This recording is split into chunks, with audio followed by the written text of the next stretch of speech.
Nanindigan naman si Senator Ping Lacson na may matibay siyang ebidensya para patunayan ang umano'y ghost infrastructure project sa Taguig City na kilalang baluarte ni Senator Alan Peter Cayetano. Nakatakda namang ituloy ang investigasyon ng Senate Blue Ribbon Committee sa flood control scam pagkatapos ng SONA ng Pangulo.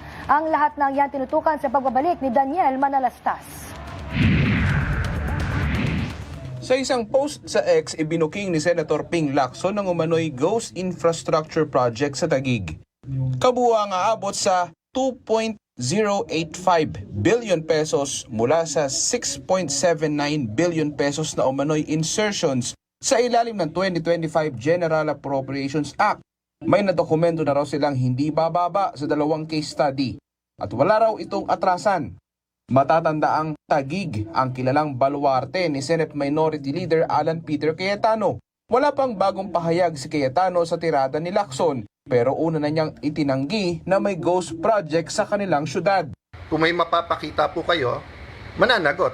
Pero nung sinundan po namin yung JA at sinundan po namin ang mga pondo ng gobyerno, nandun po yung mga project. Una nang inakusahan ni Lacson si Cayetano na may 6.79 billion pesos na budget insertion sa 2025 GAA. Sabi naman ni Senate Blue Ribbon Committee Chairperson Erwin Tulfo, matapos ang SONA, itutuloy nila ang investigasyon sa flood control at may hirit siya sa mga ilan anyang nagmamadali. Di bali, yung mga nagmamadali, meron ho talaga tayo. I'm telling you, meron tayong flood control. Hindi tayo umiiwas. We will conduct an inquiry. Like I promise you. So, yung flood control na yan, kaya ang hinihiling ko lang, buuin muna natin. Kasi yun naman yung tamang proseso. Sabi ni Tulfo, tuloy-tuloy ang pagbuo nila sa komite. Daniel Manalastas, IBC News.